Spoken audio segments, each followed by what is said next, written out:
All right, guys, welcome back to the WRPF podcast. I'm your host, Alex Uslar, episode number 20. This week, we have my boy, Zac Meyers. All right. Zac's been flying underneath the radar for a while. He doesn't have a huge social media presence like a lot of all-time world record holders and stuff do, but he is one strong SOB. If you guys didn't see him at the American Pro battling it out for the top positions last year, he also competed recently and broke some all-time world records in the 308 class. Those all-time world records that were held for a long time. First, was Eric Lillibridge that had it from way back in the day. Larry Wheels came along and broke it, and a bunch of people tried to break it. And then finally, Zac came out. He broke it. A lot of all-time world records, top 5 dots of all time. Strong dude, Zac. That's your intro. Welcome, man. Thanks, man. I appreciate being here.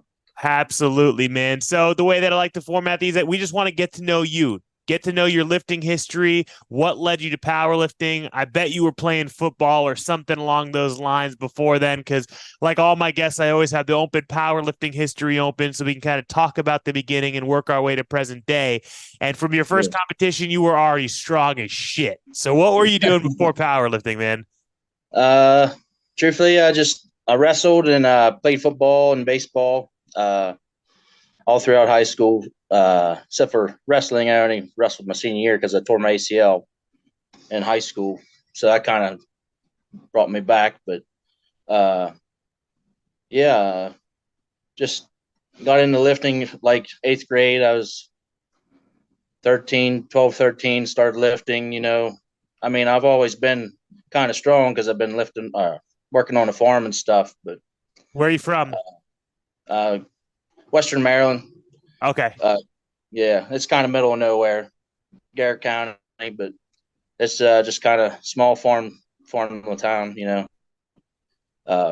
Nothing big, but it's like 2 hours away from everything. As everyone knows, you're not the first farm boy. Like Chris Bridgeford, I had on this podcast, and he was from the middle of nowhere, grew up on the farm, and he claimed the same thing. So here we go.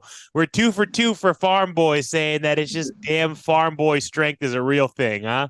No, yeah, definitely helps. What do you think? What would you attribute some of that specific to? It's just a lot of manual labor from like an early age. Yeah, I mean, picking rocks, throwing hay bales, chucking shit, cow shit and stuff. But yeah. I mean, I could definitely see it. How at an early age, you're helping out the family, you're doing that stuff. It's already giving you muscular development from going through those different movement patterns. So then you get in the gym, you probably pick up weights, and it was you were already kind of above the rest of the people, especially when you're 13 years old, right? Yeah. The first time I ever bench pressed, I hit 225 for 3 sets of 5. So that is absurd. Yeah, that's the first time I ever lifted. And that makes so much sense because your bench is one of your most. I mean, you're very well rounded in all 3 lifts and the total. But your bench having I recently followed your Instagram, just seeing you rep out 600 pounds. It's like you don't see that every day from a full power lifter. You usually see that a lot from bench specialists. So I can see how the first time on there, 225 going up for reps, as opposed to me. I remember it took me months of working out to be able to bench 95 pounds. I remember the first time I tried putting a 25 on each side, I got stapled by it. That's city boy strong for you right there, man. It takes a long time. That's for sure. Yeah, bro. So take me through kind of those early gym experiences. You said one of your first times you laid down, you benched. So you were doing the compound lifts pretty early on before you knew what powerlifting formally was, yeah? Yeah. I was mainly squat and bench, and then we did power cleans. We didn't really deadlift because they said it wasn't safe. Right. But so I mean, like squatting, I always was squatting between 400 and 500 pounds, and then hand power cleans. I was my best ever was 385, but that was crappy form. It was really very muscled up, but nothing too serious. But I was always strong. It always came pretty natural.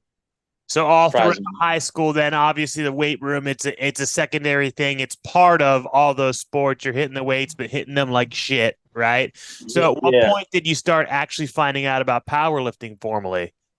Truthfully, I didn't start finding out about powerlifting until like 2015, like maybe the later part of 2014. I was starting to get a little interested. The guy moved in from Louisiana to a gym that I was going to, and he was all about it. And one of my other buddies, he did it for the USAPL, and ever since then, I just started hitting the big three and getting more serious about it. So 2015, in the grand scheme of things, a lot of like the people around our age, 30 years old, some of us started finding out about it a little bit earlier. Around 2015, it's already getting, I don't want to say mainstream, but there's already a lot of it you're seeing because social media is around, Instagram's around. You're seeing a lot of these different lifters. People are getting more familiarized with these lifters. Competitions are being more readily available. 2015, I had started a powerlifting club at a gym that I worked at. So what kind of lifters were you like watching and what were you looking at? You said you had a buddy in the USAPL. Who were you looking at that time? And was it through social media, YouTube, or Truthfully, I wasn't really into the following the power lifters. It was more of like the bodybuilders, Ronnie Coleman and uh, Phil Heath and people like that. Just watching their workouts and what they did to push to be better. And there wasn't really, other than them two guys, there wasn't really anybody that was into powerlifting. So pretty much the whole gym was just kind of grew up together in the powerlifting world. Like from that point. that's And interesting. I mean, it just came out of nowhere kind of thing. That's very cool. So there you go. 2014, you find out about powerlifting formally. 2015 is when you competed for the first time. So how did your training kind of shift? You were already doing the big three, but now you start doing it more formalized. Were you following like a formal training program to get you actually into powerlifting into that first competition? Truthfully, I had no idea what I was doing. Like, I did everything myself until like 20, the end of 2019, 2020. I got with Travis Rogers, but from 2015 to the land, like I was all doing my own thing. Just do like a 3 day split. I'd do 3 days, take a day off, do 3 days, take a day off. So I just pound like squat, bench, and dead for my main lift for those 3 days. And then I'd have like some accessory stuff that I would do. But uh, I just figuring it out myself. It wasn't really just kind of dived right into it. I just was searching, looking up different workouts and all this others, like just little accessory stuff to with help build the bigger package. Uh, I, yeah, sorry, Are you but good? All right, so let's dive into that first competition. So your first competition was a Court and Open Powerlifting, December 2015, right? yeah, To take me through that competition, do you remember what you hit? not really. I think it was like around 1800 or something. It's So like first competition, I got the numbers right here. You squatted 678. yeah, That's nuts. First competition ever, squatting 678, benching 490, deadlifting 650. So at that point, I feel whatever competition you went to and whatever gym you were at in 2015, there wasn't a lot of dudes just popping out of nowhere hitting those lifts. Was that very impressive to everyone around you? And they're like, damn, like you're pretty good at this thing. for the most part, yeah. But it was in Morgantown, West Virginia.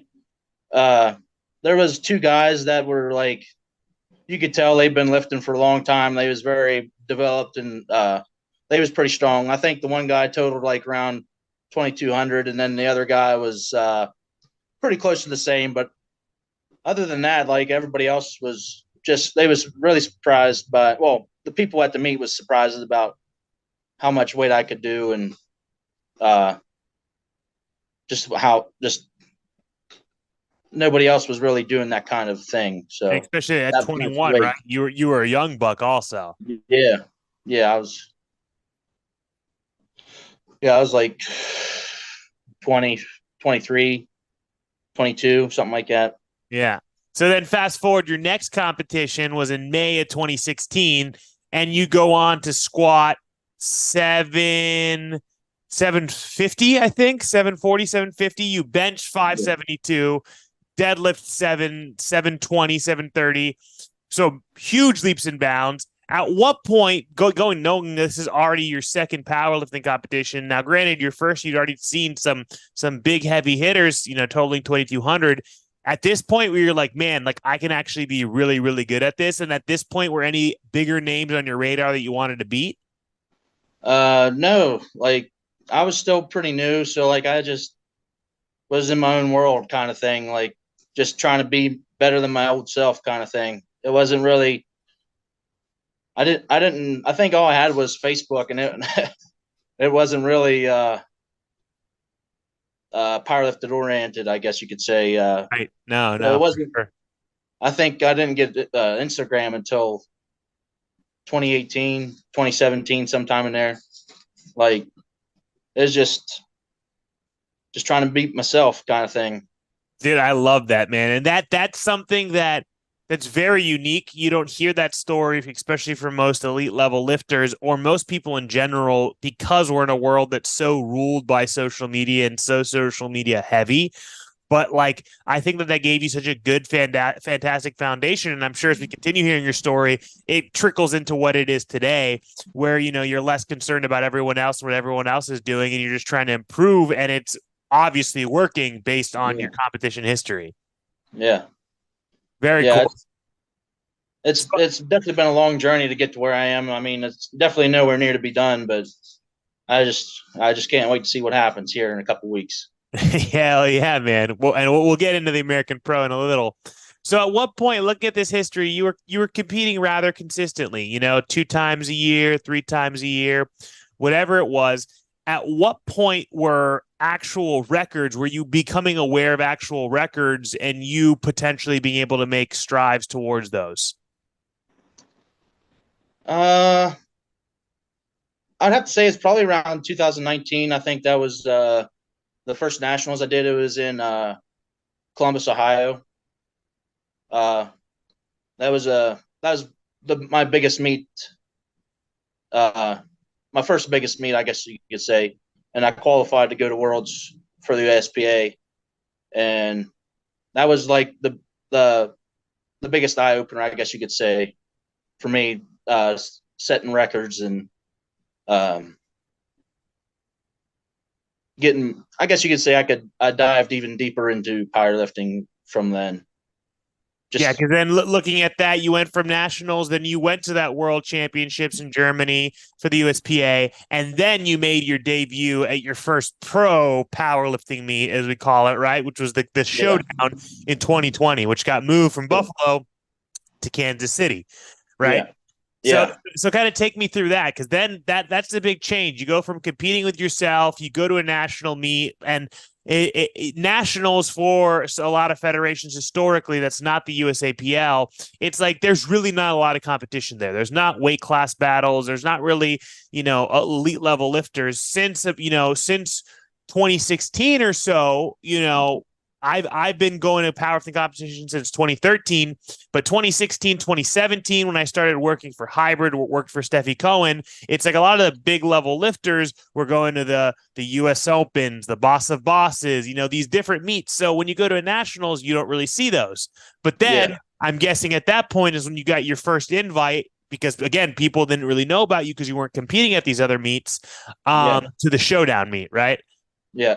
So I think that's like 2019 after nationals. Like I just felt like I I needed another step up, I guess, and uh, I met Travis Rogers at nationals there, and I asked him like if he knew any coaches or anything, and he's like, "Well, I could coach you." And so I just hung up with him, and started getting coached by him, and he really helped me through, like, really grow like my base level strength for the American Pro. Uh, I think that really helped me a lot. So like, because I wasn't really doing like um, isolated workouts and stuff to help my imbalances and stuff. And he really hit that really hard for me. And I feel like that helped me grow a lot as a lifter for the pro. And So dialing back to the showdown, actually, I have a question I'm curious about because historically, most of your powerlifting competitions were done at 308, but some of them are pretty light 308, kind of right in between. The showdown meet specifically, it looks like you weighed in 0.4 over the 275 class. Were you attempting to cut the 275 for the showdown? no, I just showed up. I was like, I never cut weight. I used to when I was a kid for football, and I just didn't cut it anymore. So, So it just depended kind of because again, your weight fluctuates through all your different meets. It kind of just depended on how that prep was going, how much you were eating, whatever else was going on. yeah, I was just there. I don't really remember too much about it, but I mean, but I was just showing up. I was just trying to. We had a long drive. It was like 14-hour drive, and I was like, I'm not trying to cut for that. So then take me going after the showdown meet. It looks like you competed at one of Travis Rogers' meets, right? Yeah, And you were now a 275. You weighed in under yeah, 275. Did you cut any weight for that? Or yeah. I cut weight for that. because Because Travis is like, dude, you're practically 275. What the hell are you doing? Let's chase some records, right? yeah. Well, that's when I broke my record at 275 for Larry Rose record, and I think I was like 2020, right? Yep. And Yeah, December 2020, the first all-time world record squat. Yeah. yep, and I beat Larry's record there, and because I think we found out like it was like the week before the meet or like a couple days before the meet, I found out like there was a chance that I could break the record, and I was like, all right. So that kind of like drove me to cut them a couple pounds for the meet to go down to 275. To take me through that process, your first time doing it, it was only a couple pounds. It probably didn't really play any effect on your strength. I mean, that also looks like it was the first meet that you had benched. No, you had already benched 600 once before in competition, but now Yeah. you're able to bench 600 at a much lighter body weight. So it didn't really Yeah. affect you much. No. I mean, like you said, I was already kind of close to 275. I might have had to cut like 3 pounds, but I think all I did really was I fasted the night before the weigh in, and I think that pretty much cleared the deal for 275. Nice. So then looking at the history, continued competing through 2021, and through 2021 at 275, and then took a little bit of time off. First meet of 2022 last year was the American Pro. Yep. So Yep. I that being besides your most recent meet, best performance to date, breaking a 600-pound dots. Take me through what looked like leading up to that. so I did what was the meet before that? The American You did Pro. the second showdown, the second Yeah. showdown. Yeah, so I was going to do another meet after that in depth for dishonor meet, but I tweaked my adductor, I think, and so I dropped out of that meet, and then it was just kind of trying to recover from that and try to get stronger for the American Pro, and I just kept having problems with my adductor and trying to keep it safe and healthy, but it just wasn't going too good. So I think I tweaked it again like 3.5, 4 weeks out from American Pro. I tweaked my adductor, and it didn't feel too bad. It was just a slight strain, I think, and it just my biggest thing was my squat form. I think it was just I was really hip dominant, so it was really taxing my adductors. and somehow I managed to squeak out a little PR at the American first American Pro. I I really want I've been chasing a 2,400-pound total for a while now. Like I feel like I was capable, but just all the cards wasn't falling in line, and like I went for I knew like I went for nine. I think I went for 905. I think was the world record. It would have been an all-time world record attempt at the time at 275. But I just wanted to feel the weight on my back. Truthfully, I knew I wasn't going to get it, but I was like, screw it. I'm here. I'm going to try it, and I didn't get hurt or nothing, so that's a plus. And then like on my bench, I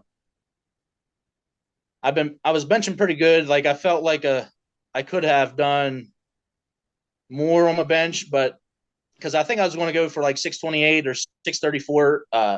Patrick McGuire, he hit six. I think he hit 628 or 628 that meet, and I was going to try. I think I was going to try to beat him if I with a 634. But he on my second attempt on my bench, I misgrooved on the way down and hit my chest at the wrong spot, and it kind of stuck me. So I came back and smacked it on my third, 617, I think, and deadlifts, they just deadlifts are deadlifts. They're finally starting to move now, but there for a while it was a struggle to get my deadlifts to move.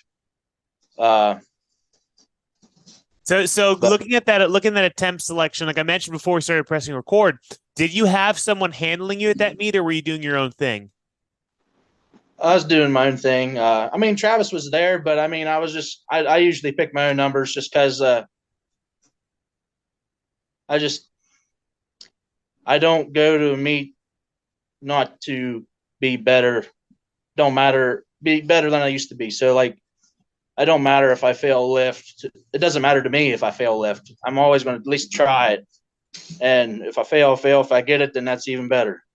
Well, So it's funny because it's that, and that is such, again, that's like a good approach because you're not reaching for unrealistic expectations. You're not trying to reach for these stars because you need to beat X, Y, and Z, and you need to beat John Hack, and you want to be number one of the dots or whatever it is. You're trying to improve each meet's performance. But like me, I didn't know that because me, I'm a very, very strategic coach, and I had Jawan, right? And everyone's battling, most everyone else is battling for the cash that's on the on the line, right? And that's yeah, the top three dots. And obviously yeah, Hack was up here, and then there was just it was you, Derek, and Jawan, kind of like all next to each other for that second place. So like yeah, I'm watching your temp selection go down. And I'm like, man, wait, what's he doing? Oh man, big jump on a squat because I had done my homework. I'm like a numbers nerd beforehand, yeah, looking at all your different previous numbers. You know, what can he possibly put together? What does Jawan need to put together? And then you still kind of made those jumps accordingly. And I actually thought, I was like, man, that's an interesting decision because if he would have just done a little bit less, he could have inched ahead, you know? yeah, But for you, that wasn't your goal. You didn't care about that second place overall. You cared about hitting those PRs for you and improving upon your previous numbers. yeah, yeah. I think I hit 837. I think I think I was like a 5 pound PR, and then I jumped to 854 on my third attempt on my deadlift, and I missed. But I mean, it wasn't like I didn't think it was there, but I mean, it just wasn't there that day. Fair.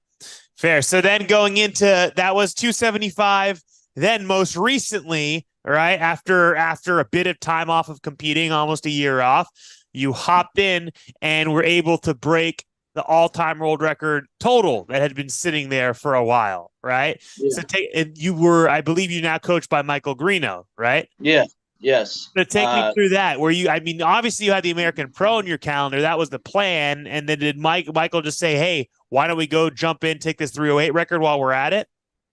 So like I was gonna do, I think it would have been the USPA Pro in September, but I tweaked my adductor again after the American Pro, like 2 or 3 weeks after. I think the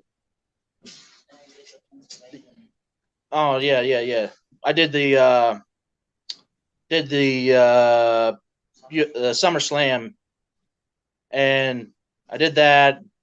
Was all right. Didn't have my best performance, but it was.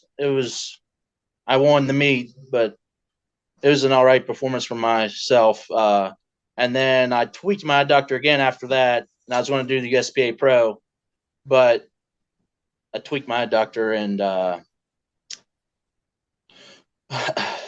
and so I didn't do that. So I just took like a month.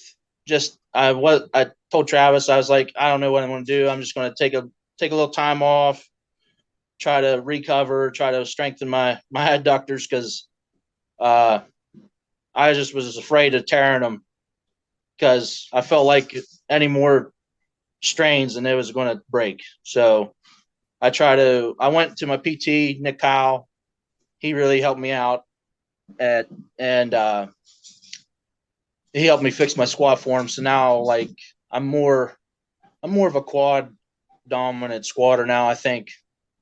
And it really helped me develop my squat a lot to where it is now. And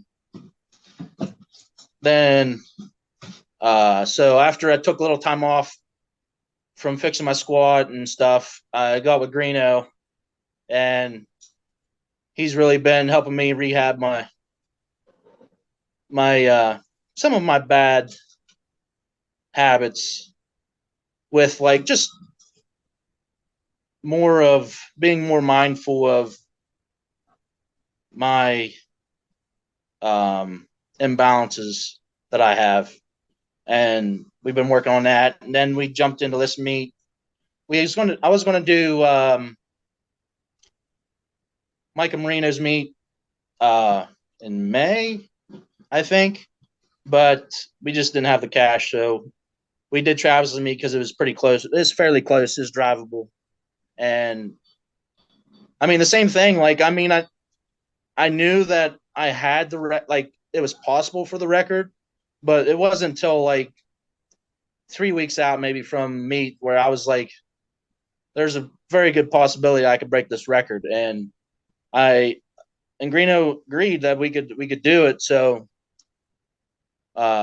we just kept working on my squat. That was the biggest thing. And if I figured if I can hit my squat, like, I knew I would get the record, like, because that's what I was worried about the most. My bench is always going to be there, and my deadlift I felt pretty comfortable with finally. And so it was all up to my squat, and it showed up. So it was a good day. Yeah, hell yeah. That was super impressive and out of left field just to see this you pop up into that meet. You know, I figured you're prepping for the American Pro again, do that 308, break that record that's been standing there a long time. So hell yeah.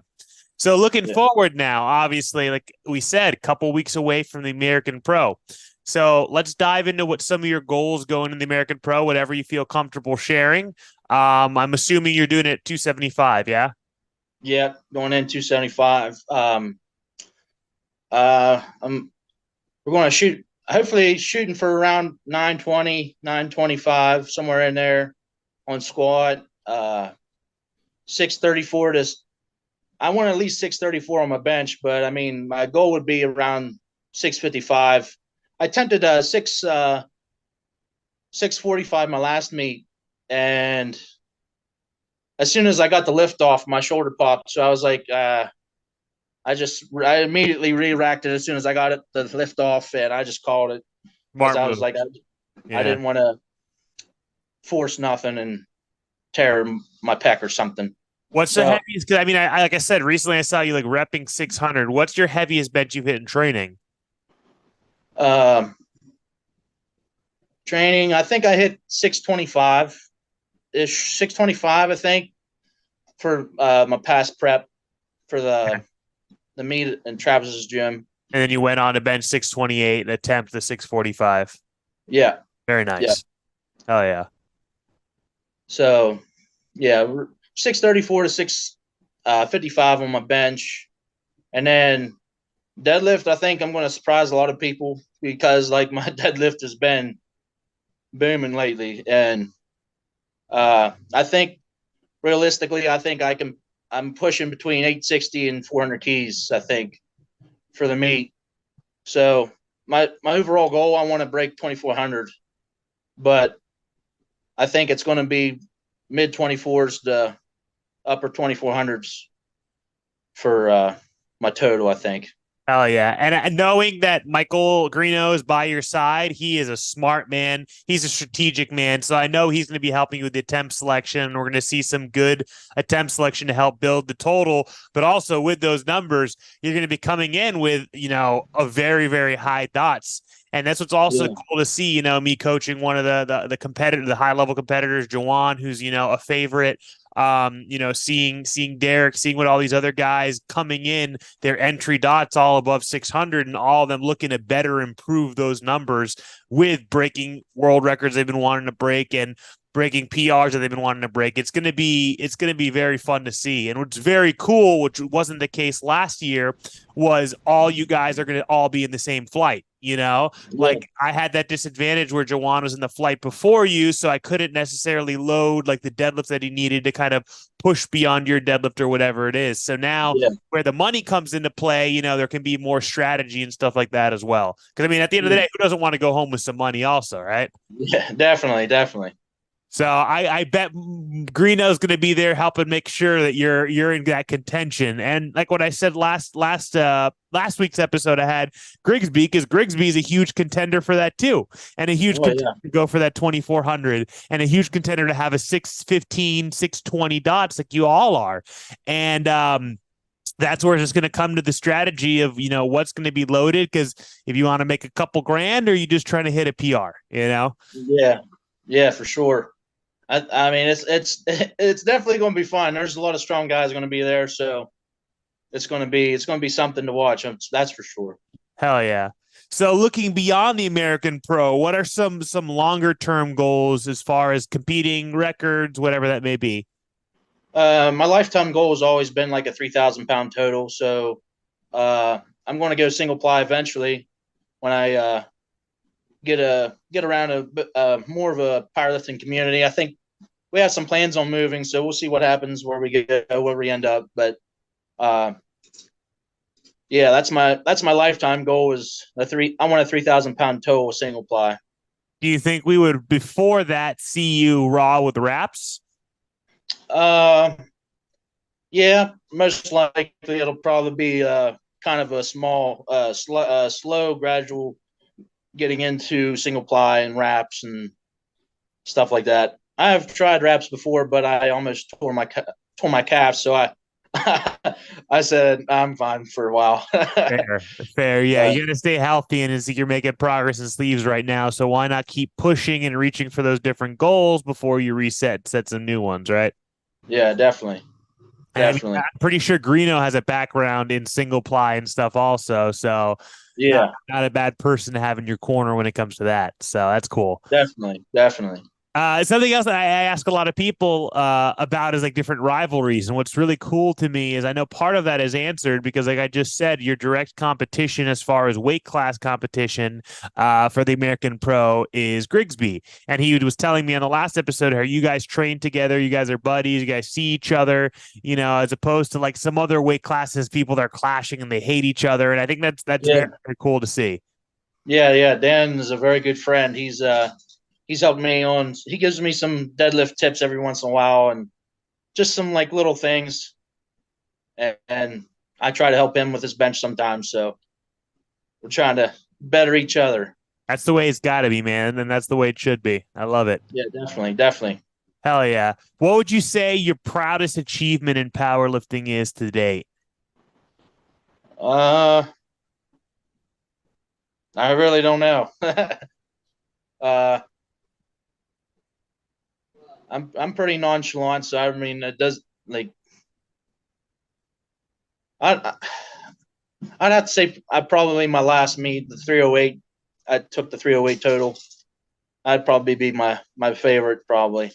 I could see that because there's been a lot of people who have tried to reach for that. First, Eric having it for the longest time, Larry attempting multiple times, Larry finally taking it, and then multiple people since then trying to take that record, and you being the one that can come in and swoop it up. Yeah, yeah, yeah. It was a good day. That's all I can say. Like, very emotional at the end of the day. Hell yeah, So man. I love it. I love it. I love it. So we know that we'll be seeing you next at the American Pro. We're just 8 weeks away, less 7 weeks away. 7, yeah, 7 from today, I guess. It's creeping up, man. It's going to be a good time. I'm very excited that I'm going to be out there. Do you have any plans for exactly what might be next after the American Pro from a competition standpoint? Not really. It just depends what the WRPF does with these nationals or whatever, and trying to get qualified for the American Pro next year. I guess. I Yep. think that'll determine what happens. Very I cool. guess. Yeah, for you guys listening, you guys might have seen or heard, Zach, I'm guessing probably saw some of that too, that we're going to be doing different regional championships. So he'll have one close to his regional. And that will, if you win regionals, you get a free spot into nationals. And when you win nationals, you get a free spot into the American Pro. So that's an easy way for him to kind of climb the ranks, get his position back into the American Pro, make some money along the way, and get it all for free. So I'm guessing you might be kind of looking to see what those details are and kind of follow that course and follow that path. Yeah, that's the next goal. Hell yeah. I love it. And that's our goal with how they're kind of restructuring a lot of that stuff, is to make it so there's more of these high level lifters competing at nationals, competing at these other meets, because at the end of the day, we only have 3 pro powerlifting meets per year, and they don't always line up with everyone's schedule or traveling for them, etc. So that's a good alternative to have a lot of elite level lifters, because if you look at a federation at the USAPL, all of them are getting ready for nationals and excited for nationals, and that's where the highest level of competition is. So it'll be cool to kind of see how people can have multiple options to do the pro meets, but also compete on that higher level in nationals. Yes, definitely. Hell yeah, man. So it was great chatting with you, Zach. Let's sign us out. Let people know where they can find you on social media. My social media is the Hulk Myers. So if you want to check me out. And watch some extremely impressive bench videos. I'm a bench lover. I'm a bench guy myself. It's the only thing that I'm kind of good at. So I watch your bench videos. I'm like, hell yeah. Yeah. Awesome, man. Well, thank you guys so much for tuning in, and I hope you enjoyed this week's episode of the WRPF podcast.